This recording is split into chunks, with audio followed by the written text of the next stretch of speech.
Olá, pessoal. Boa noite. Sejam bem-vindos a mais uma live da Valor Investimentos. É um prazer estar aqui com vocês. Gostaríamos de, então, agradecer a presença de todos. O nosso objetivo é levar conhecimento de qualidade para os nossos clientes e para aqueles que sempre nos assistem. Hoje, nosso tema é liderança em momentos de crise. Eu sou a Carolina Gama, head da área de Gente e Gestão da Valor. E eu estou aqui com a Suzy, representando também a Valor Investimentos, Suzy Laplanche, gestora da unidade de São Paulo. Boa noite, pessoal. Bem-vindos. E eu já quero aproveitar para agradecer a participação de todos. Boa noite, Anderson. Boa noite, Alberto. Boa noite, Carol. E os nossos convidados de hoje são o Alberto Reutemann e o Anderson Bars.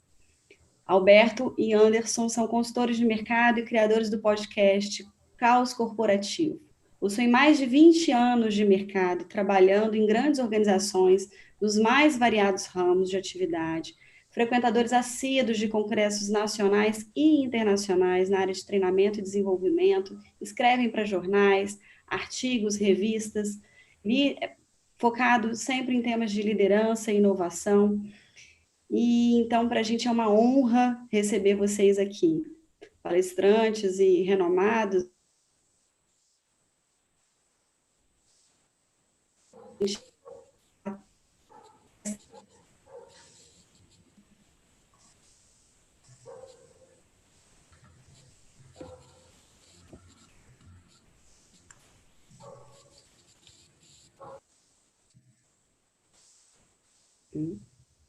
Bom,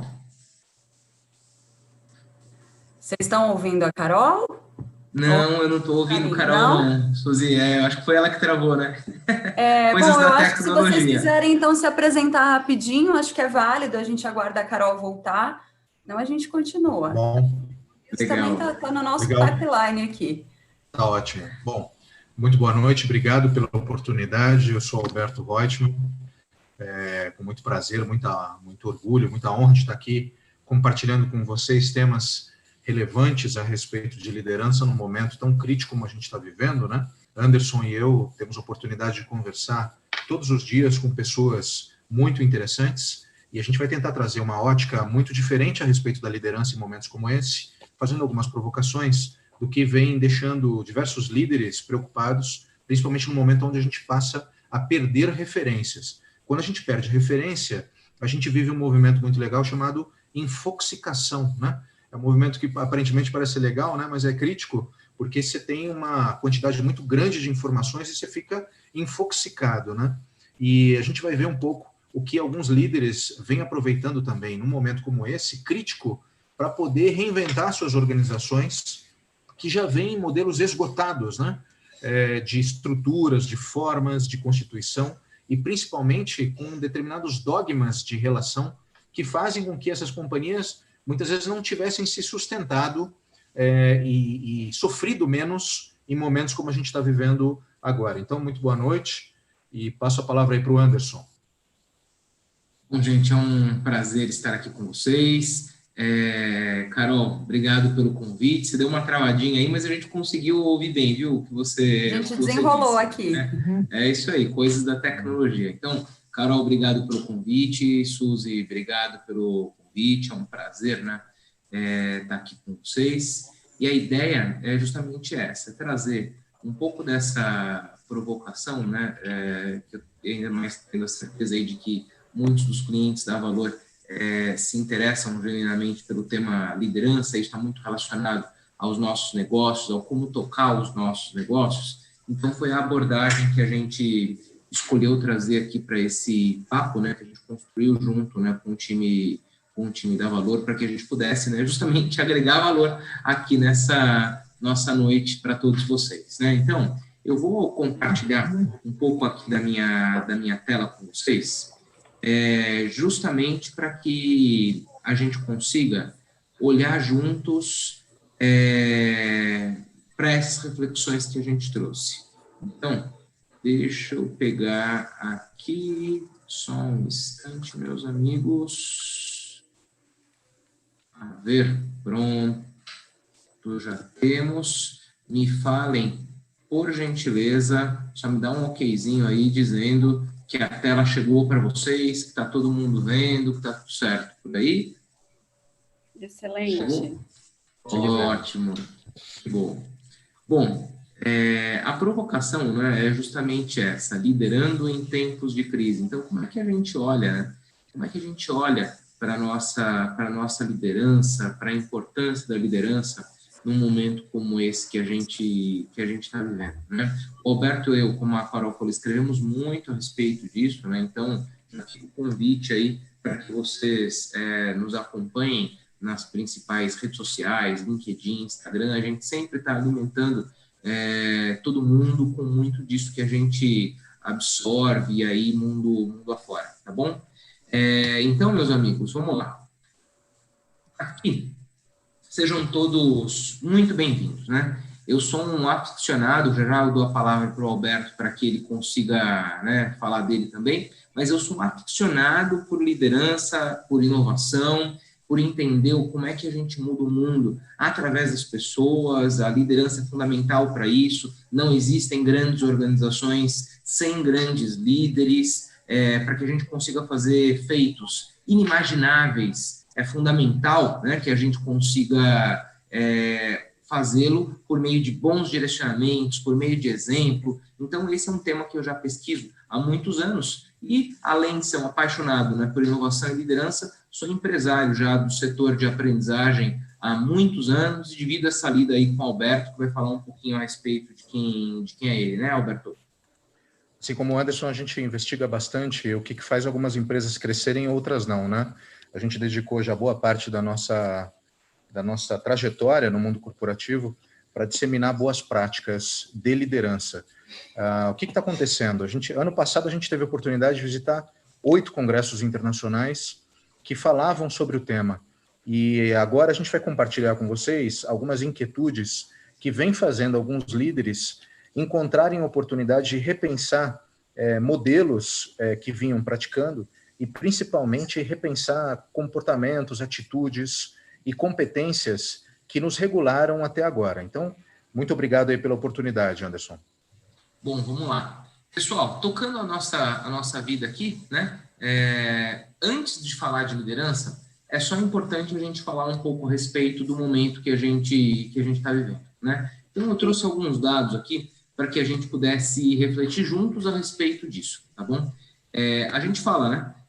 Do que está rolando, evidentemente, e tem uma palavra que não sai das nossas bocas, dos telejornais, da mídia impressa, da mídia online, das televisões e assim por diante, né? A gente fala o tempo inteiro que nós estamos vivendo, né, exatamente uma crise na saúde, uma crise econômica, uma crise na bolsa e assim por diante. Mas alto lá, né? Vamos entender de fato o que significa dizer, né, que nós estamos vivendo uma crise, meus amigos. E quando a gente pega, né, para aprofundar aí, a gente entende que crise, né, nada mais é do que justamente algo que acontece que provoca uma mudança súbita, né? Então, crise é algo que provoca uma mudança súbita, meus amigos. Então, costuma ser um episódio desgastante, complicado, que acontece subitamente, né? A palavra que a gente tem ouvido já desde a crise de 2008, que é um sinônimo de crise, inclusive, é justamente cisne negro, né? O mercado inteiro está falando aí dos Black Swans, né? Que é justamente provocado lá pelo livro do Taleb, que fala a respeito do quanto que a gente tem que ser antifrágil, né? Para resistir a esse movimento de crise. Mas crise é isso, é aquela coisa que acontece, que é do dia para a noite mesmo, é desgastante, é uma situação de tensão, é um negócio complicado, mas, além de tudo, meus amigos, crise é um episódio, né? Então, eu queria que vocês concentrassem bem a atenção de vocês nesse negócio. Crise sempre vai ser um episódio. E por que essa informação é importante? Por conta disso daqui, ó. Um episódio, né, quando a gente para avaliar o que é esse negócio, é sempre um fato, um evento, tá? Ou então uma ocorrência que intervém nas nossas vidas momentaneamente, né? Então, crise é evento que intervém nas nossas vidas por um espaço de tempo, né? Muitas vezes a gente acha que vai morrer, né? Meu Deus, para onde vai o mundo? A gente já está vivendo isso agora, a gente já viveu tantas outras vezes, mas sempre é momentâneo. E aí, meus amigos, fica a provocação, né? Quais outras crises que vocês já lembram de ter vivido, né? Além dessa, Alberto, qual crise que te marca aí? Quando a gente fala de crise, eu sei que tem uma sobre a qual você gosta muito de falar, qual que te vem em mente aí? Bom, eu trabalhava no Citibank em 2008, né? Então, quando a gente fala 2008, a gente lembra daquela quebradeira que deu, né? Eu lembro que o meu chefe me chamou e falou, Alberto, o Citibank está quebrando. E eu dei risada, né? Falei, cara, você sabe que não pode nem brincar com essa coisa, vai que atrai.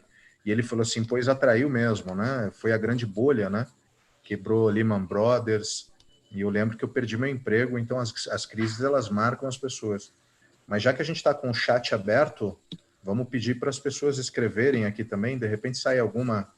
Eu lembro também do apagão, Anderson, que a gente tinha que fazer racionamento de energia, não sei se vocês lembram disso. A Suzy ia falar ali, Suzy. Não, eu pensei alto. Eu falo 2008 também, já foi super ao encontro do que o Alberto falou. Eu estava na Valor em 2008. Inesquecível, né? Para a gente foi importante a empresa estar num momento muito saudável para a gente passar por aquela crise. E naquele momento que eu fazia era muito interno, então eu acabei não acompanhando. Mas assim, eu acho que a saúde financeira é algo que hoje, né, eu penso para um líder, a gente precisa ter essa retaguarda para tranquilo olhar para o nosso time, né? Foi o que aconteceu lá com o Alberto. Quem estava olhando para ele já sabia que a retaguarda já estava, né, a estrutura já estava trepidando. Mas foi isso, eu só pensei alto. Era 2008 também, foi a que ficou na minha cabeça. Todo mundo... Eu estava em mercado financeiro também em 2008, então foi, né, suor de todos os lados, né, meus amigos? Estamos aqui, sobrevivemos. Agora, né, o ponto de reflexão importante para nós é o seguinte, né, eu trouxe aqui o seguinte racional. Depois de 2008, né, eu obviamente sabia que todo mundo ia trazer justamente essa referência, as coisas melhoraram muito no Brasil, né? Quando a gente olha o cenário macroeconômico brasileiro, depois de 2008, se a gente parar para pensar, 2011 era um ano que era do Brasil, né? 2011, inclusive, a Johnny Walker patrocinou essa propaganda, não sei se vocês se recordam, mas era uma propaganda incrível, era um baita de um filme de cinema, em que o Pão de Açúcar despertava no Rio de Janeiro, e aí o mote era justamente esse, né? O gigante não está mais adormecido. Com o Brasil a pleno emprego, com as coisas funcionando de um jeito maravilhoso, economia a mil, ou seja, né? E a gente está falando aí de basicamente 3 anos depois de uma daquelas que foram as maiores crises da humanidade dos últimos tempos, quando a gente pega 2008, né? Ou seja, 3 anos depois, a coisa, pelo menos para nós aqui no Brasil, já tinha se recuperado completamente, tanto que deu ensejo aí a essa propaganda do Johnny Walker que o gigante não está mais adormecido, né? Então é um momento que as discussões a respeito de BRICS se enfatizam, né? Todo mundo olha para o Brasil e fala, né? Agora vai, era a hora que que o nosso atual governo da época, né? Era recebido de portas abertas em todos os lugares, né? Todo mundo cheio de expectativa. E aí, meus amigos, 4 anos depois, olha o que acontece, né? 4 anos depois, essa foi uma capa icônica, inclusive, né, da The Economist. Cadê o Brasil, meus amigos, que estava decolando? 2011 era o nosso ano, a coisa não ia toda ali acontecer, o gigante não tinha despertado, cadê o gigante que despertou? Né? E aí, numa sátira que fica internacionalmente conhecida, justamente a The Economist fala, né? E o Brasil estava indo, mas não foi. Né? E 2015 de novo, né? Um ano de crise política, de crise econômica, muitos desafios, muitas dificuldades, é isso, né? É cíclico. Então, meus amigos, se a gente pode ter uma definição, né, a respeito do significado crise, é muito difícil quando a gente está no meio de uma, né? Porque quando a gente está vivendo a crise, a gente não tem amplitude de visão. A gente está olhando ali aquilo que é a nossa dor, né? Porque principalmente alguns calos começam a nos apertar, a gente começa a defender o nosso, e toda vez que a gente olha para como é que a gente faz para defender o nosso, a gente perde amplitude. Basta a gente ver o que aconteceu agora no cenário de colaboração internacional. bastou a gente, né, ter ali um pouquinho mais de calor, um pouquinho mais de pressão, já teve máscara confiscada nos portos, já teve país que ia importar para cá respirador que os Estados Unidos barrou lá. Então, na hora que a gente está no fervor da coisa, cada um começa a olhar o seu e a gente perde a visão, né, ampla do que está acontecendo no mundo. Então, é muito mais fácil a gente olhar para esse movimento de crise depois que ela já passou. E é por isso que eu digo, né, se a gente pode ter uma certeza a respeito de tudo que a gente está vivendo, né, é que existe uma coisa em comum, né, em todas as crises que a gente já vivenciou na história da humanidade, né, e vocês, obviamente, aqui pelo meu discurso, já conseguiram entender o que isso significa, né? O que existe em comum em tudo isso é que elas sempre acabam, né, Alberto? Exatamente. E o mais interessante disso tudo é como é que as empresas estão reagindo a isso, né? Uma frase que vai ficar muito comum, que já está se discutindo bastante, dado que as crises elas passam, daqui a um tempo as pessoas vão começar a questionar o que você estava fazendo durante o Covid-19, né? O que a sua empresa estava fazendo. Os mais engraçadinhos vão falar, pô, eu estava em casa me cuidando, né? Ok, mas depois que você dá risada, você fala, o que você estava fazendo, né? Como é que as empresas estavam se reinventando dentro de um processo onde as suas governanças, os seus processos não foram suficientes para ajudá-las a sobreviver, né? E acho que esse é um tema interessante, porque as crises acabam, mas eu acho que a gente nunca sofreu um solavanco tão grande dentro das companhias, ao ponto da gente imaginar que muitas delas possam sofrer, inclusive, crises existenciais, né?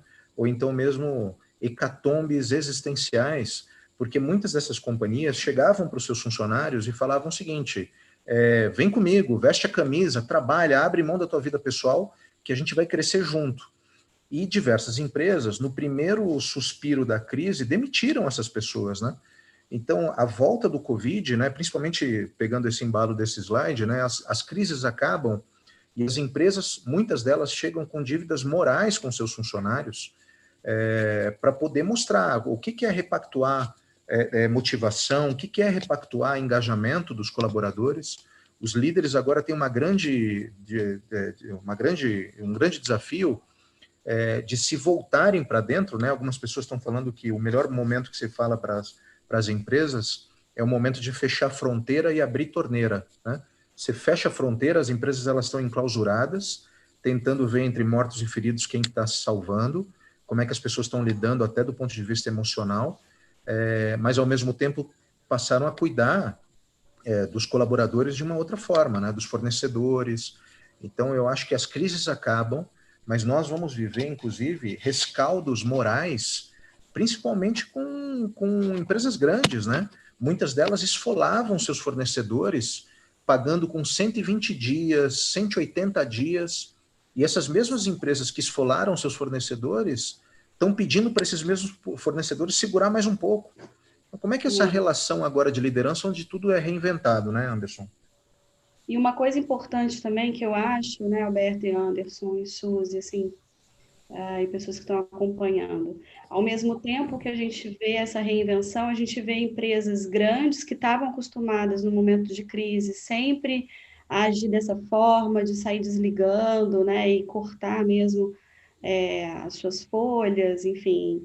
E agora eles estão, muitas vezes, ajudando, tendo kit conforto, adiantando a remuneração para alguns fornecedores.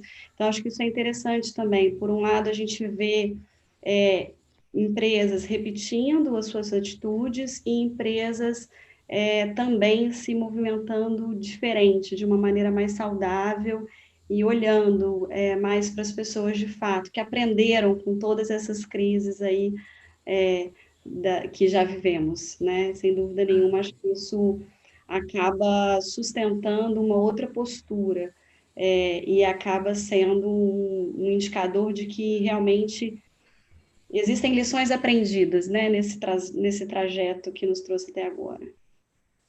É isso aí, porque isso que você acabou de falar, Carol, combina muito com o que está aqui, né, logo em seguida, né?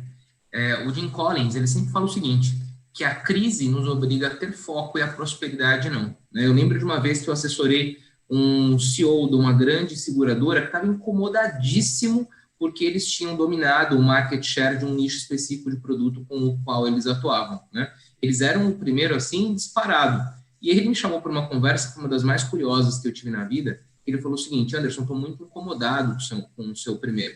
Eu já fui o segundo muitas vezes, e toda vez que eu era o segundo, a gente adotava estratégias incríveis para desbancar o primeiro, né? Tanto que a gente ocupou esse lugar. E agora que a gente chegou nesse lugar, a turma toda, né, deu uma acomodada, e a gente não está mais agindo como a gente agia antes, né? Então, as situações de crise nos obrigam a ter foco, a acionar, né, a executar.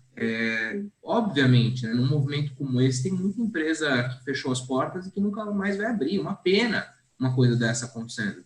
Mas, mesmo diante disso tudo, tem muita gente que conseguiu se reinventar.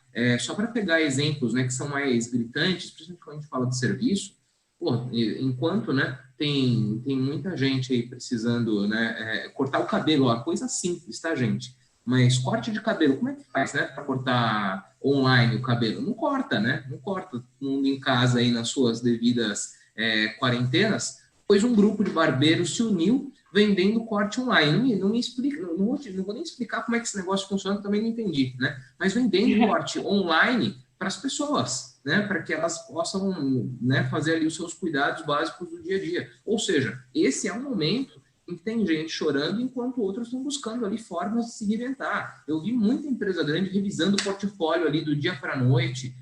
Poxa, o atendimento aos clientes estava todo focado ali no presencial. Putz, em uma semana implementaram o aplicativo trazendo isso para uma visão online, né? Então, assim, também nos obriga ali a ter uma visão do que eu faço em relação a isso, né? Sem dúvida, e inclusive escolas, né, se reinventando. Meu filho de 8 anos com aulinhas no Zoom, professor de piano dando aula online, sem dúvida nenhuma, está todo mundo precisando se reinventar, né? E aí o posicionamento do líder, né, de acalmar esse momento de incerteza, de insegurança, acho que é importante ouvir mesmo vocês, porque acaba que algumas questões de algo que vocês já diziam há muitos anos, né, Anderson e Alberto, do conceito do mundo VUCA, do conceito da volatilidade, enfim, da incerteza, da complexidade, da ambiguidade, como lidar com saúde, e isso impacta na economia, e aí, de alguma maneira, isso começa no Brasil a impactar, inclusive, a política, e a gente, enfim, tem que ser ainda mais guerreiro nesse momento, enquanto líder, enquanto empresário, enfim, e tentar enxergar o lado bom dessas coisas, né? Fazer do limão uma limonada. Uma né? limonada, com certeza, Carol.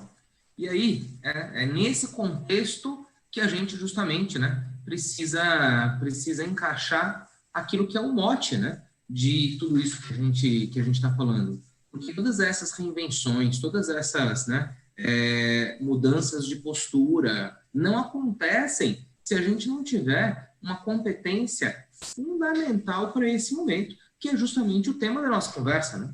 Nada acontece se nós não temos lideranças nas nossas organizações, né? Então, empresas com boas lideranças estão colocando novos planos, estão implementando planos de contingência, estão fazendo a coisa acontecer. Então, só passa bem, né, por esse momento as organizações que têm aí boas lideranças já desenvolvidas, mas é fundamental que a gente consiga fazer um alinhamento do que esse negócio significa, né? Porque liderança é um daqueles temas amplos, né? De 360 graus. Quando você, inclusive, né, para fazer essa reflexão, chega até a ser difícil de entender o que esse negócio significa, por uma razão muito óbvia. Todo mundo resolve, né? Tamanha a importância do tema, escrever, se posicionar a respeito disso. Então, quando a gente aqui, neste nosso, né, nessa nossa atuação conjunta, nessa nossa live, está falando de liderança, a gente quer trazer a seguinte provocação, né, que é a seguinte: primeira coisa, né, a gente foi lá no Google colocar liderança, tá? Com o objetivo de achar essa resposta aqui, ó, em meio segundo de pesquisa. Quando a gente põe liderança no Google, aparecem lá, né, 43.900.000 resultados, né? Pois bem, e aí, como é que a gente faz para compor aquilo, né, que é a nossa visão?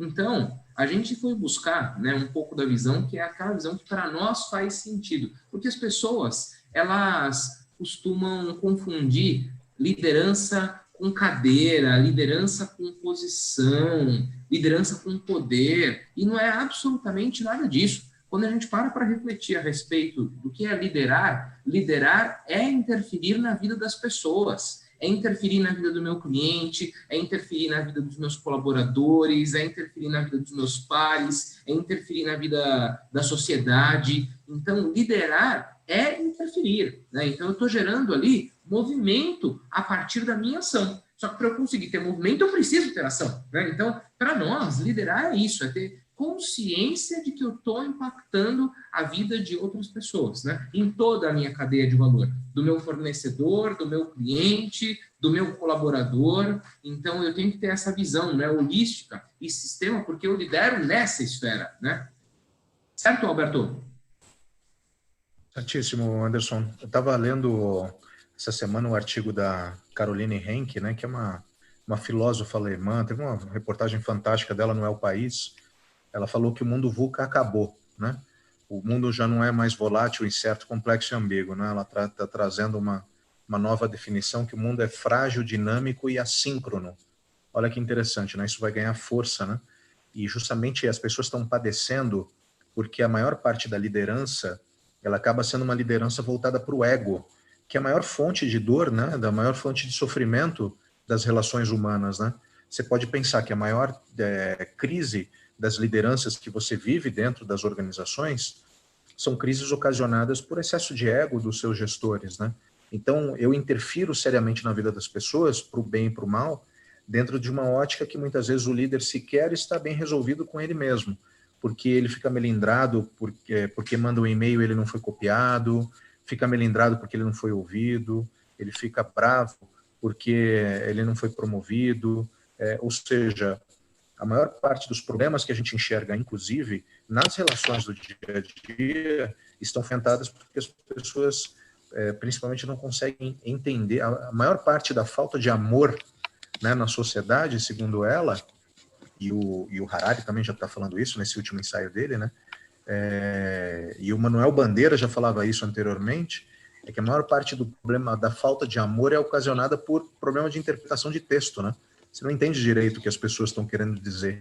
E a liderança faz muito pré-julgamento. Enquanto os líderes tiverem muito mais ego do que entendimento da situação, a gente vai continuar interferindo negativamente na vida dos liderados, né? Excelente ponto.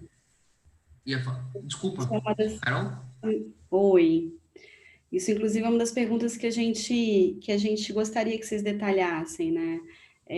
Até que ponto essa questão comunicação e liderança no momento de crise, né, acaba sendo mais importante, fazer a comunicação direta, estar perto do time, ser transparente, agir com humildade, enfim, comportamentos que acabam fazendo esses líderes serem líderes inspiradores e saírem do modelo comando-controle e, de fato, inspirar e estar junto dos seus times, né? Acho que isso representa essa mudança de mindset que precisa acontecer o quanto antes, não é isso? Fatalmente. Vou mergulhar exatamente nesse ponto que você trouxe agora. Suzy, você ia falar? Não, obrigada.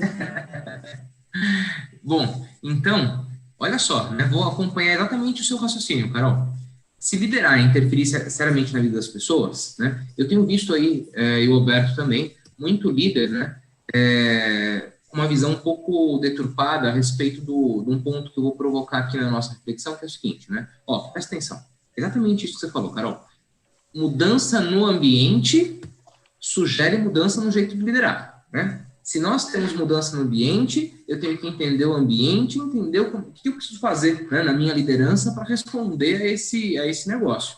E aí eu estou vendo muito líder pirando aí, né, no dia a dia por conta dessa palavrinha aqui, né? Gestão de produtividade. Eu preciso ter controle, né? Eu preciso saber se as pessoas estão produzindo, né? Será mesmo, né? Gestão de produtividade, não, as pessoas têm que ser produtivas todo o tempo, e se a pessoa está lá na casa dela, agora que a gente está em quarentena, de home office, né, só logou lá o computador e não está fazendo o que precisa ser feito, as pessoas têm que ser produtivas. Eu estou vendo um monte, né, de líder aí, amigos meus, inclusive, pirando com esse negócio, e aí foi isso que me inspirou, inclusive, a trazer aqui para nós essa reflexão. Que a gente tem que parar com esse troço, né? O mundo mudou. Quando a gente fala a respeito de gestão de produtividade, né? Gestão de produtividade, esse lance de gestão de produtividade vem dessa época aqui, né? Vem lá dos ambientes fabris que começaram na primeira revolução industrial, em que a gente produzia coisas com as mãos. Então eu precisava de todo mundo junto, no mesmo lugar, no mesmo espaço, trabalhando de maneira coordenada, e quanto mais isso for coordenado, maior vai ser a minha produtividade. Mas pera lá, né? A gente vem passando isso de geração a geração. Se a gente parar para prestar atenção, a gente aprendeu com os nossos pais. Não, porque não pode se atrasar, porque tem que cumprir a jornada direitinho, porque é desse jeito que você é promovido, é assim que as pessoas conhecem, né, a sua responsabilidade. A gente vem passando isso de geração a geração, mas a gente não parou para pensar a respeito que o mundo mudou, né? Ok, tem gente que tem indústria ainda, beleza, mas a maioria de nós hoje trabalha com as nossas capacidades intelectuais. Quem é que disse que eu estou no meu ápice de produtividade no mesmo horário da Suzy, no mesmo horário da Carol, no mesmo horário do Alberto, né? Se eu quero trabalhar, né, num horário que é alternativo, eu sou muito mais produtivo no final da tarde, à noite, de madrugada até, mas eu não sou ninguém de manhã. Para que me fazer trabalhar de manhã se de fato o meu pico de produtividade acontece em outro horário? As pessoas não precisam estar mais no mesmo lugar, elas não precisam estar mais no mesmo horário para que a produtividade aconteça, né? Isso vem lá das primeiras linhas de produção, inclusive. E aí, né, foi o que eu falei para vocês, todo mundo tinha que estar junto, no mesmo tempo, no mesmo lugar para produzirem, e um dos maiores gestores de produtividade que já existiu na história, foi esse cara aqui. Eu morava, quando era criança, do lado de uma fábrica, né? Eu acordava com o apito da fábrica, eu almoçava no horário que o apito da fábrica tocava, né? Eu sabia que todo mundo estava indo embora, porque no final do dia também tinha lá o apito tocando, só que hoje não é mais assim, a gente trabalha com as nossas cabeças, né? Então, a gente tem que, né, sair desse mundo de excesso de produtividade. Isso já era satirizado desde que o mundo é mundo, né? O áudio não vai chegar para vocês, mas não importa, eu quero só mostrar aí, realmente, um trechinho, né, do filme. Lembra aí desse filme? Tempos Modernos, né? Charlie Chaplin, que já estava aí satirizando o excesso de produtividade, falando que nós não éramos máquinas e assim por diante, né? Olha só, desde essa época a gente já critica esse negócio, né, de excesso de produtividade. Então, meus amigos, eu quero trazer aqui uma provocação para todos nós. A gente precisa sair disso, de cobrança por produtividade, e a gente precisa entrar e adotar um mindset de entregabilidade. Cara, não importa o que quem vai fazer, que horas, quando. Eu quero saber sobre quais são os nossos combinados, qual o índice de qualidade que a gente combinou e até quando que ele acontece. A partir daí, as pessoas têm que ter autonomia e liberdade para fazer aquilo que se espera delas, né? Sem dúvida, sem dúvida. E aí tem até o conceito importante, né, do próprio livro do Alberto, né? Você é o que você entrega. Como é fundamental a gente pensar sempre em ser o algo a mais, em fazer o algo a mais, e pensar também na organização como um todo, estar perto do que o cliente entende, né? Porque as grandes empresas e as empresas de sucesso, elas vão conseguir se reinventar porque elas vão, de fato, empatizar com o cliente final. E aí a gente tem uma reinvenção toda voltada para que as pessoas e para que as organizações sejam mais empáticas. E, sem dúvida nenhuma, o papel do líder também vai ter que fazer esse conceito, né? Trabalhar nesse conceito, porque o modelo mental do comando-controle, com o home office, depois da Covid, já vai ser diferente, né? A gente já está, não tem como controlar, não tem como garantir que as pessoas estejam fazendo, a não ser inspirando, né? A não ser que a gente realmente acredite no propósito de cada um e que aquela pessoa está feliz e se sentindo realizada. Na Valor, a gente usa muito o conceito do empreender junto, porque a gente, afinal de contas, trabalha com assessores de investimento, né? E existem muitas empresas desta forma, né, que se reinventam a todo momento, e o modelo de relação de trabalho está cada vez menos empregador e empregado e mais empreender junto, né, Anderson? Acho que isso também tem a ver com tudo que você está trazendo. Eu acho que isso que você está comentando, Carol, que é super bacana, né? A gente está vivendo um momento, o Anderson comentou essa questão da linha de produção, né? Ele é conhecido como infoxicação, né? A gente fica infoxicado, que nada mais é do que a mistura de muita informação e você fica intoxicado, né?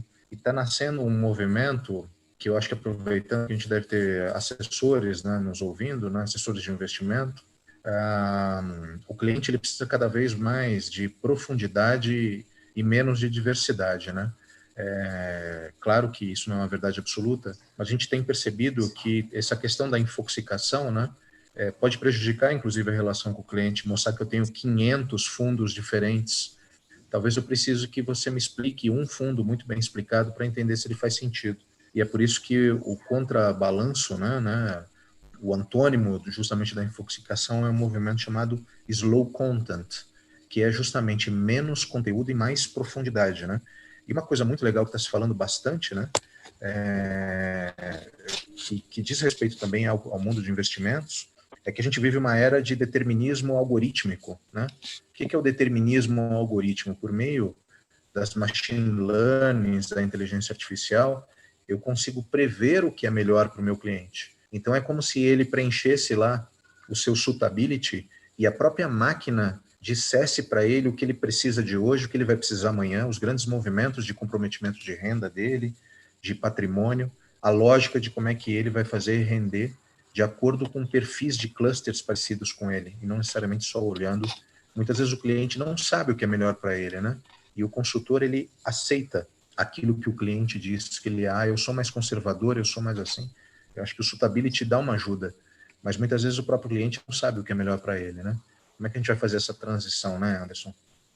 Isso aí. E aí, né, eu vou mergulhar mais um ponto naquela provocação que a Carol trouxe, né? Que é justamente isso, sobre o que a gente conversava, né? E hoje a gente fala de um mundo que é um mundo de accountability, né? Ou seja, de liberdade com responsabilidade. Então, as pessoas têm que ser responsáveis pelas suas entregas, mas com liberdade para achar o jeito, né? e a forma de fazer. Esse é o shift, né, cerebral que a gente precisa implementar nesse movimento, né, ou então nessa jornada que a gente está vivendo. E a partir disso, né, ou para isso, né, meus amigos, quais são as competências fundamentais para que a gente desempenhe, né, e desenvolva realmente uma liderança que é uma liderança de sucesso, né? Bom, e a gente vai começar de um jeito um pouco curioso. Tem um artigo, né, muito, muito interessante da Harvard Business Review, inclusive, que ele traz aquilo que são as nossas anticompetências, né? Ou seja, antes de falar aquilo que a gente precisa ser, a gente precisa discutir aquilo que a gente precisa abandonar, né? E aí, para falar um pouco a respeito dessas 7 anticompetências, né? Olha o que a gente tem aqui, né? A liderança expert, né? É aquela liderança que se coloca no centro de tudo, dá opinião em tudo. Ele é o centro do saber, ele é o centro ali das atenções, ele é o conhecedor. Esquece, esse líder já era, né? Aquela liderança que é constante. Ou seja, o mundo vai para cima, o mundo vai para baixo, ela está ali tocando bumbo da mesma forma e não para reavaliar o seu jeito de fazer as coisas, né? Ou seja, aquela liderança que é meramente tática, que não consegue conectar ali aquilo que são as entregas com, de fato, os desafios do mercado, os desafios estratégicos. Eu estou tocando ali o meu processinho, vou fazendo a coisa acontecer e perco a visão do que está acontecendo no restante do mundo, né? Aquela liderança que é narradora, ou seja, né, que ela fica falando o tempo inteiro, que ela está ali, né, dando tom, dando parecer, mas fala e não escuta nada, né? Só quer dizer, a liderança que é poderosa, ou seja, que é no crachá mesmo, né, que é na disputa de poder, tem que fazer porque esse é o meu ponto, eu sei o que é certo, eu sei o que eu estou mandando. Aquela liderança intuitiva também morreu, ou seja, né, aquela liderança que vai vai pelo cheiro, né? Vai pelo feeling. Eu não estou falando que intuição não é importante. A intuição ela é muito, muito importante. Mas hoje a gente precisa de critérios racionais mais bem estabelecidos para os nossos processos de tomada de decisão. Não pode ser só no cheiro, no mundo com tanta tecnologia que a gente tem por aí, né? E por fim, a gente fala da liderança perfeccionista, né? Ainda tem líder que acha que o perfeito é a única forma de fazer as coisas, só que o perfeito é fazer o melhor que a gente pode no tempo que a gente tem, né? Então, se o meu tempo é 1, eu vou agir de acordo com esse. Se o meu tempo é 2, eu vou agir de acordo com esse. Então, essas coisas todas que eu coloquei aí para vocês são as coisas que a gente precisa abandonar para aí sim vestir uma nova postura, né? Um novo posicionamento de um líder que é muito mais coerente e aderente com o momento de mundo que a gente está. Que é isso daqui, ó. E agora, né, justamente os contrapontos a tudo isso que eu acabei de compartilhar com vocês. A gente precisa de uma liderança que é uma liderança que saiba que está longe de ser expert. É o líder que sabe que, ainda mais no mundo que a gente vive, né, a gente precisa aprender o tempo inteiro. E por que a gente precisa aprender? Porque o mercado muda do dia para a noite, as necessidades dos clientes mudam do dia para a noite, o comportamento de consumo muda do dia para a noite. E eu preciso aprender o tempo inteiro para que eu consiga me reposicionar. E reposicionar minha empresa, reposicionar meus times, reposicionar meus produtos, né? Então, não tem essa de eu cheguei num nível X de aprendizado, não preciso mais, né? O líder da atualidade é o líder que entende que ele precisa estar ali, ó, aprendendo o tempo inteiro, né? Que ele tem muita capacidade de adaptação, né? Ou seja, eu entendo o cenário, eu vejo o que acontece e me movimento. Tomo medida, tomo ação, faço acontecer, mudo aqui, mudo lá, né? O líder, né, Anderson, tem visão de... Oi, pode falar, Suzy. Vou fazer um adendo. Eu acho que, assim, trazendo para o cenário atual, isso fica mais do que evidente, né? Que, invariavelmente, a gente mudou a nossa realidade do dia para a noite, tivemos que reaprender, nem quem chegou no master do aprendizado saberia. Nesse momento, se alguém achou que sabia, falou, realmente eu não sabia tudo. E a gente estava até conversando ontem, eu e a Carol, nesse momento a gente tem essa mudança brusca, primeiro você fica... Não lembro de onde que a Carol trouxe esse conceito, mas vem o desespero e depois a adaptação. De novo, no momento de crise, a capacidade de adaptação, esses dois pontos, né? Eu acabei de interromper, desculpa, fiquei ansiosa para comentar, mas eles ficam mais evidentes ainda por conta do momento que a gente está vivendo, né? Então, assim, casa muito bem. Eu queria comentar porque eu achei que foi muito providencial. Pode seguir. Ah, que legal, Suzy. Mas é isso mesmo, né? E a gente tem que criar as nossas identidades com isso, porque é isso que é esperado, né, de todo mundo, né?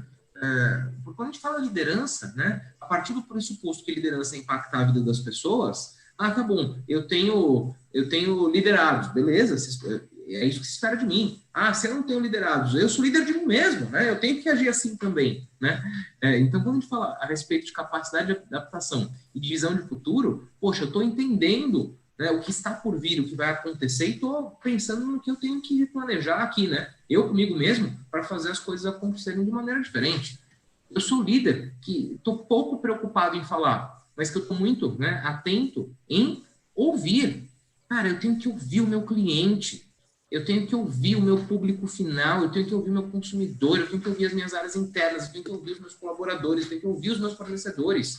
Quanto mais eu ouço, mais visão de futuro eu tenho, né? Então, eu tenho que parar de querer falar e tenho que entender que quanto mais ampliar minha capacidade de escuta, mais eu vou me preparar como líder, né? Mais informação eu vou ter para que eu consiga tomar decisões que sejam, né, coerentes.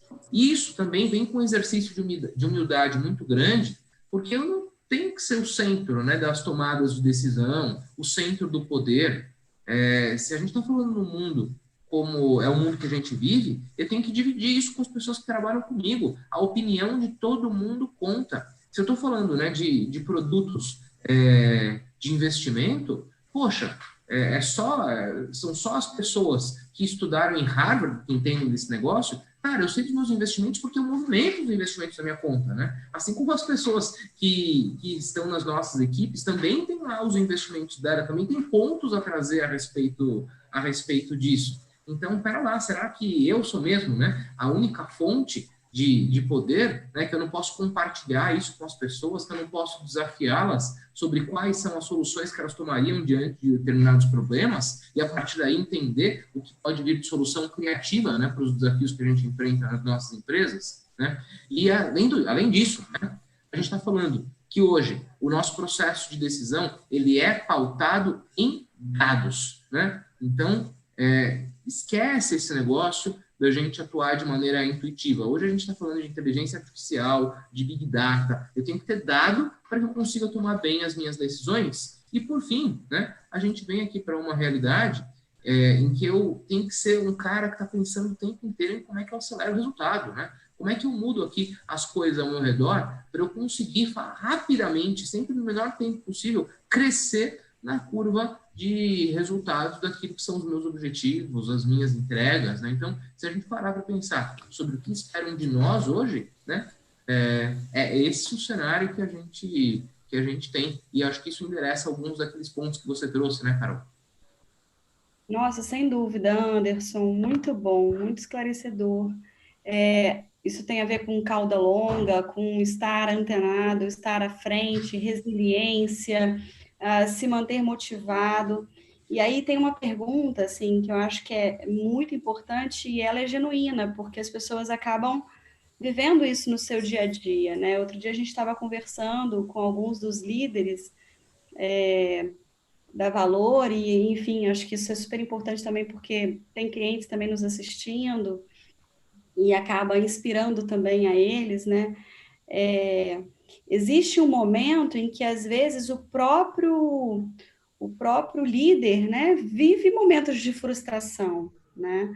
E como agir com resiliência, né, que é a capacidade de adaptação e de se reinventar, diante disso. Afinal de contas, todo mundo tem seus dias de desafiadores, né? Seus dias de desafio, seus dias mais delicados e precisa respirar, botar, a gente brinca que é a máscara de oxigênio, né?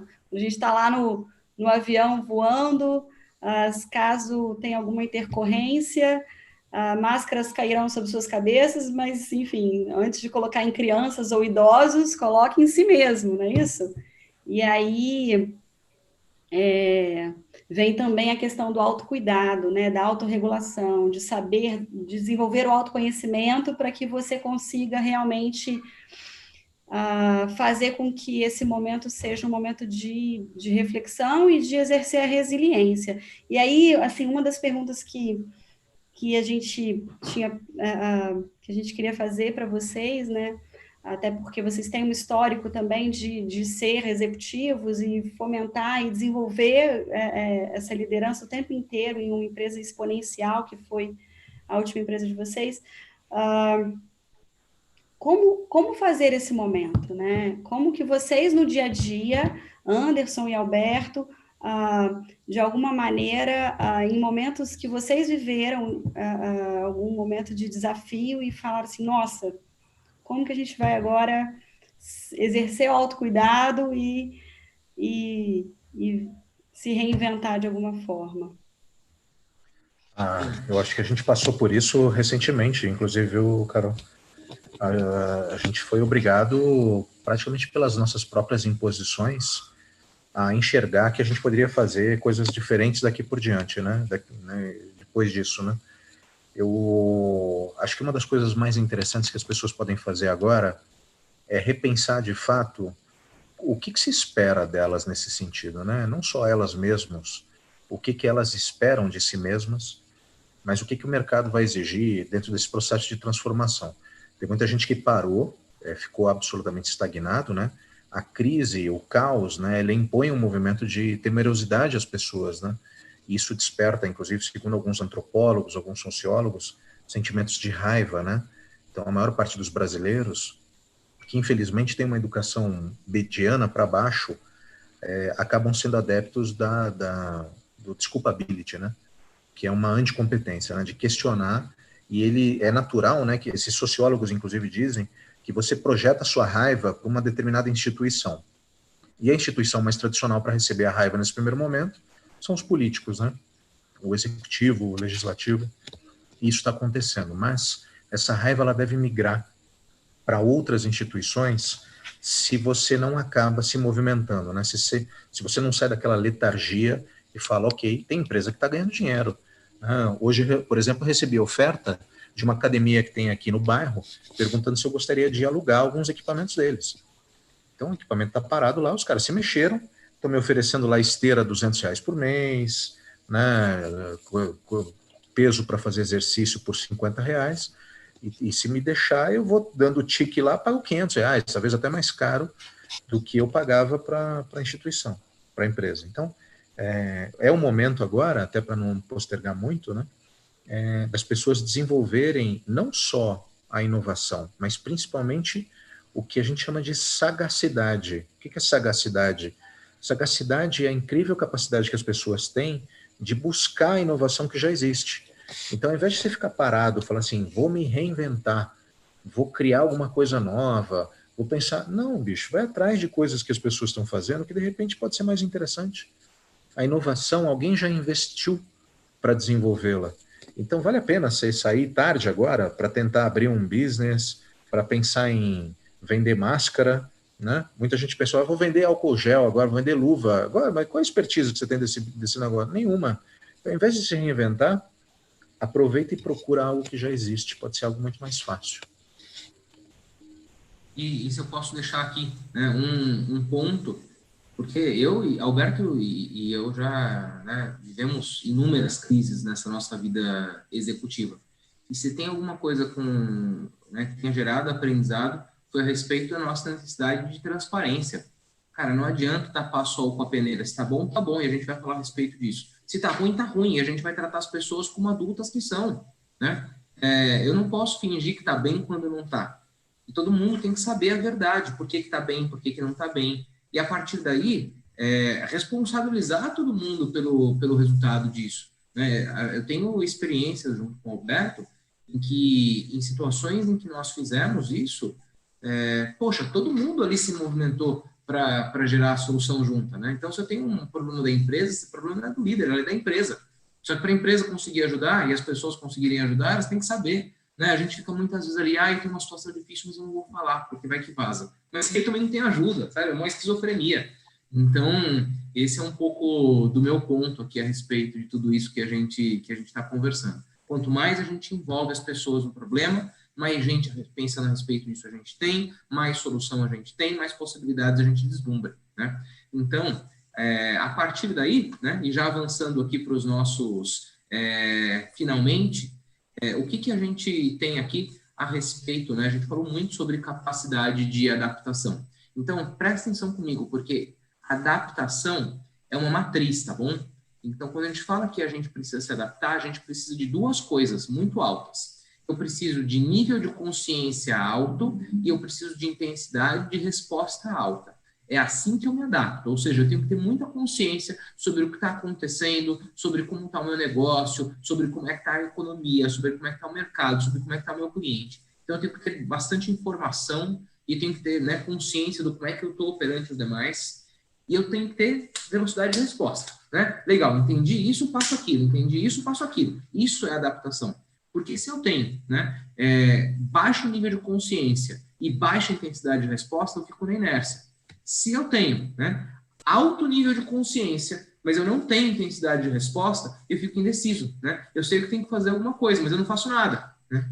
Se eu tenho, por sua vez, alta intensidade de resposta, mas eu não tenho consciência do que está acontecendo, eu vou rejeitar todas as ideias que vierem. Então, a adaptação são essas duas coisas altas. Eu preciso de nível de consciência e eu preciso de intensidade de resposta. É assim que a gente faz como líder para conseguir fazer a adaptação diante de tudo isso que a gente falou, né? É consciência e ação. E a partir disso, né, o que mais a gente pode fazer, né? Quais medidas que nós podemos, né, adicionais adotar num cenário como esse? E a gente tem falado muito a respeito disso, né? Seja influencer da sua marca e seja influencer das pessoas, né? Então, continua dando visibilidade para a sua marca, continua falando a respeito daquilo que vocês fazem, continua falando a respeito, né, do valor que vocês geram. Isso é fundamental, isso vai continuar fazendo com que a gente fique ativo na cabeça do nosso cliente. Então, o líder tem que estar ali, ó, o tempo inteiro, né? Chovendo em cima daquilo que é o valor que o business, que o negócio dele faz. Isso é fundamental. E eu preciso ser influência das pessoas, né? Então, entender como é que elas estão, entender quais são os sentimentos delas, acomodar tudo isso, dar direcionamentos. E isso a gente pode fazer ou sim, independente de recurso, independente de dinheiro, independente de qualquer coisa, né? Então, para a gente depois, em seguida, já caminhar para as nossas mensagens finais, eu deixo aqui, né, o pensamento e a reflexão para que nós tenhamos, de fato, consciência e velocidade de resposta, viu, meus amigos? Então, é um pouco desse aqui, o pensamento que a gente queria deixar. E abro agora aí, né, para perguntas, ponderações e assim por diante. Carol, Suzy, né, Alberto, agora é hora da gente bater papo um pouquinho. Quero perguntar então, Anderson, que assim, é importante a gente saber como lidar no mundo de hoje, né, com a situação que a gente está vivendo no momento, mas é sempre importante pensar no futuro. Achei bacana você trazer e relembrar todo mundo, né? Às vezes a gente está no meio do problema e fica preso nele. A crise vai ter fim. E quando a gente voltar, tem um novo desafio aí para a gente enfrentar, né? Eu digo a gente enquanto líderes, e aí essa resposta, essa opinião que eu gostaria de vocês. A gente volta para um cenário onde as pessoas aprenderam a gerir o próprio tempo. Quais vão ser os principais desafios nessa nossa retomada? Assim, o que vocês veem nesse aspecto? Você falou até a questão de não focar mais em produtividade, né? E mais do que nunca isso vai vir à tona. Todo mundo se adaptou, né? Líderes liderados se adaptaram. Como que vocês veem isso? Assim, qual sugestão que vocês dão para a gente? Que é importante a gente pensar também quando tudo voltar. Um novo cenário nos espera novamente. Bom, complemento depois. Eu acho que a primeira coisa seria interessante a gente pensar em questionar todos os modelos vigentes, né? Toda aquela lógica que faz com que a gente tivesse entrado no mundo corporativo, desde os modelos organizacionais, os artefatos de cultura, né? A gente entra na empresa, ganha um crachá, tem uma mesa, o chefe tem uma cadeira mais bonita, maior, a gente coloca budget de 15% a mais todos os anos de crescimento, aquele dogma de quanto mais você cresce, quanto mais você trabalha, mais você vai subir na empresa, e aí você chega no futuro, você se aposenta, os caras batem palma para você, faz a festa de final de ano, a convenção. Tudo isso precisa ser rediscutido. Isso faz parte de revisitar modelos organizacionais, artefatos de cultura que fazem uma companhia. Segundo lugar, a gente tem uma oportunidade de rediscutir também outro tipo de modelo, que é o famoso Employee Value Proposition, que é o ciclo de vida do empregado, né? A gente também aprendeu que atração e seleção tem que ser feita de uma forma, integração tem que ser feita lá com aquelas palestrinhas que ninguém aguenta. Você chama o cara do marketing, ele fala, o cara de produtos ele fala, aí o cara já não aguenta mais. O processo de trainee é super disputado, aí o trainee entra, ele vai embora. O ciclo de vida é sempre o mesmo. A demissão tem que ser humanizada, a promoção tem que ser por mérito, tem que ter o Nine Box. Vamos rediscutir tudo isso. E terceiro, a própria relação da empresa com os ecossistemas onde ela está inserida, né? A empresa não pode mais só cuidar da pracinha que fica do lado, né? Ela tem uma relação com a concorrência de querer esmagar o fornecedor, ou então de ganhar mais dinheiro, comprar, ou então chamar o funcionário que está no concorrente para trabalhar. Ou seja, acho que a minha grande provocação é que a gente aproveite momentos como esse de questionar tudo que já existe, todos os modelos, tudo aquilo que nos moldou ao longo de todos esses anos. E agora não é um momento de querer refutar qualquer tipo de ideia, né? Essas ideias não sustentaram essas empresas, né? Esse colapso existencial que as empresas estão sofrendo, né? Muitas empresas chegaram e falaram, vem comigo, trabalha comigo, demitiu o cara no primeiro mês de crise. Então, como é que a gente vai repactuar o processo de engajamento, de motivação com funcionários que ficaram? As empresas já nascem nesse pós-Covid, né, nesse AC/DC, né, antes de corona e depois de corona, elas já nascem com dívidas morais com os funcionários que ficaram, né?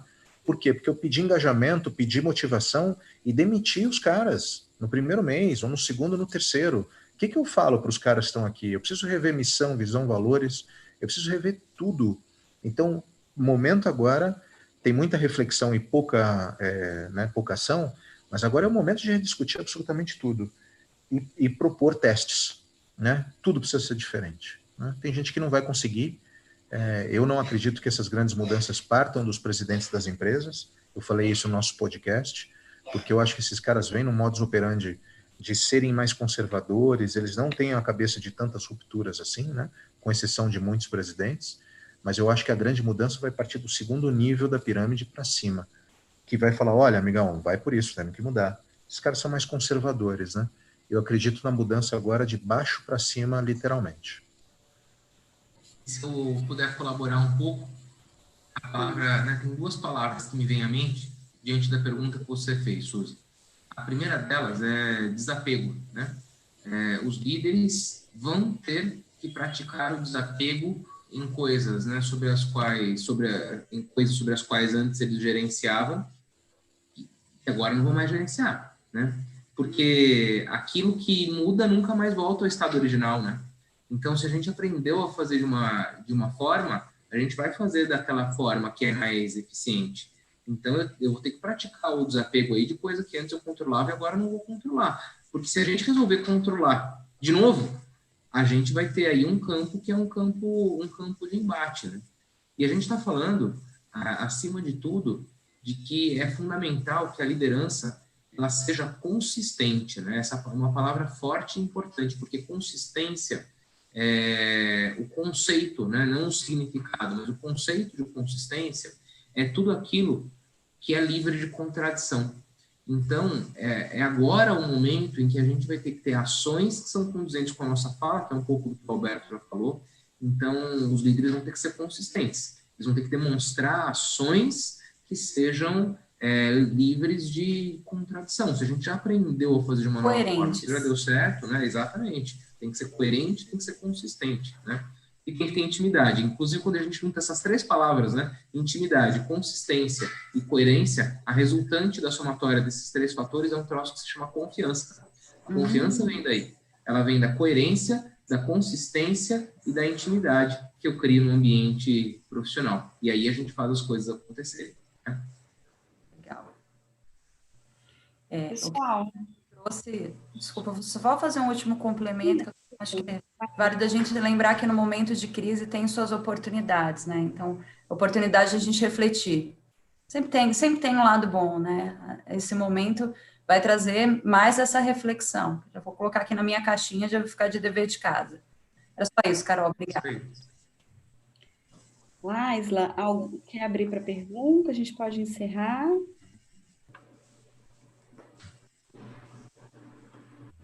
Manifestem-se. Gente, desculpa. Pode encerrar, fazer as considerações finais e encerrar. Então tá. Bom, gente, então, muito obrigada, Anderson, muito obrigada, Alberto. Foi um prazer enorme receber vocês. Obrigada por toparem aí um momento de conversar com a gente, de compartilhar um pouco do muito conhecimento que vocês têm, que vocês trazem.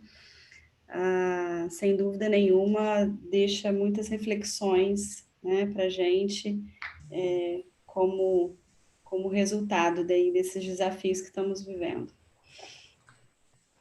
Legal. Eu queria me despedir, então, agradecendo a oportunidade de estar aqui com vocês e fazer um convite. A gente tem aí o nosso podcast semanal chamado Caos Corporativo. Toda semana, meia horinha, falando sobre os temas que a gente vem ouvindo dos executivos de mercado, daquilo que a gente acha que são as provocações mais relevantes para a gente se reinventar. Agradeço a Suzy, a Carol. Eu vou interromper. Alberto, veio uma pergunta interessante. Desculpa. Aí depois, claro. Pode ser para a gente não dar tchau e depois voltar? Ela perguntou se a adaptação ela é um passo à frente da resiliência. Eu falei, acho que vale a resposta. Posso entrar aí? O conceito de resiliência, inclusive, mudou, né? Porque a gente entendia a resiliência emprestando lá o conceito da física, né? De que resiliência era, na verdade, o comportamento de alguns corpos que, quando eram distendidos, depois voltavam ali ao formato original, né? Então, resiliência hoje, quando a gente fala a respeito das pessoas, não é mais isso. Resiliência, hoje em dia, na verdade, é se tornar melhor né, quando a gente passa por um momento de dificuldade. Então, é se desenvolver apesar da adversidade. Ou seja, então é o seguinte, eu passo pela adversidade, mas eu não mais volto àquilo que era o meu estado original. Porque o meu estado original já não faz mais sentido para o meu contexto de mundo. Então, se eu voltar para o estado original, eu não vou mais conseguir gerar os resultados que naquela época eu gerava. Então, resiliência hoje é passar por um momento de dificuldade e entender, em especial, o que eu tenho, né, como atribuição e como aprendizado, e sair desse momento melhor. Então, esse lance de resiliência que a gente tinha para a liderança, né, que era o quão rápido eu voltava ao normal depois de um momento que eu passava por uma grande adversidade, já não existe mais. Então, essa é a principal reflexão quando a gente junta essas coisas, que são liderança e resiliência, né? Então, a gente tem que colocar aqui nas nossas mentes que é como eu faço para sair disso melhor que eu entrei. E isso é para olhar para dentro, né? E isso é processo autorreflexivo mesmo, tanto que no episódio, né, justamente agora dessa segunda-feira do podcast, a gente até brincou, né? Tá aquele meme famoso lá do Drauzio Varela aí na internet, né? Tudo né, minha filha? A gente colocou o nome do episódio de Aprendeu, né, minha filha? Justamente para fazer essa provocação. O que eu estou aprendendo nesse momento? E não é o que eu estou aprendendo de curso online, não. O que eu estou aprendendo em live. É o que eu estou aprendendo de vida, né? A minha interação com as pessoas. É o que eu estou aprendendo com esse momento. Porque é só pensando a respeito disso que a gente vai conseguir ser resiliente. Então, a colocação da Ângela faz sentido, até nesse novo conceito. Completamente. A adaptação, ela está um passo à frente da resiliência, certo? A adaptação e a resiliência, elas caminham juntas, na verdade, né? Exato, uma faz parte da outra, né? Falando muito sobre darwinismo digital, né? Eu acho que adaptação e resiliência, elas são até sinônimos na altura do campeonato, né? Eu acho que quem vai sobreviver daqui para frente vão ser os profissionais que conseguirem se adaptar mais rapidamente ao meio, né? Por isso, a lógica do darwinismo digital. Então, a minha grande recomendação aqui, me despedindo, é que a gente esteja aberto ao novo, aproveite a quarentena para se desenvolver o máximo possível, aproveite as lives, mas não fique só concentrado nelas, né? Elas hoje são o principal meio que as pessoas escolheram para se formar e se informar, e a gente deixa de aproveitar lives muito interessantes porque as pessoas deixam de ir atrás das lives, né? Então, minha recomendação é vá atrás das lives que você quer, dos temas que você gosta, né? Entra lá no School of Life, no Singularity, no Hyper Island, vai procurar as lives, não deixa que as lives te procurem, porque elas não são o único meio para você se informar e se desenvolver. Pelo contrário, há muita live por aí. Eu tenho medo, por exemplo, de acordar à noite, chegar na sala e ter uma live me esperando. Eu acho que a gente pode escolher não só as lives, mas também outros complementos de aprendizagem, né? E que as lives sejam boas, de fato, como foi essa, e a gente teve a honra de participar com vocês. Muito obrigado, hein? Legal. Obrigada, eu também quero agradecer, Anderson e Alberto. A palavra está com você, Anderson. Fica, né, o nosso agradecimento, porque no final das contas o que a gente faz é aquilo que a gente gosta, né? Que é compartilhar conhecimento. Essa é a nossa razão de existir. E a gente criou um podcast justamente para isso, né? Uma iniciativa para a gente conseguir colocar pensamentos como esses, que são os que a gente trocou aqui nesse nosso bate-papo, para que todo mundo pudesse acessar. Então, fica o convite aí para que quem tiver afim, né, siga o Caos Corporativo. Ele está nas principais plataformas de podcast. Então, está no Spotify, está no Google Podcast. Alberto e eu sempre publicamos, né, muita coisa aí nas mídias, então LinkedIn, Instagram, fica conosco por aí, vai ser um prazer se algum dia, né, a gente puder se conhecer, né, todo mundo que estava aqui conosco, mesmo que digitalmente ou presencialmente de alguma outra forma, né, porque essa é a razão de tudo aquilo que a gente faz. Então, mais uma vez, muito obrigado, viu, a todos. Muito obrigada, gente. Boa noite para vocês e muito obrigada mesmo. Foi um momento muito produtivo. Tchau. Tchau, gente. Boa noite. Boa noite.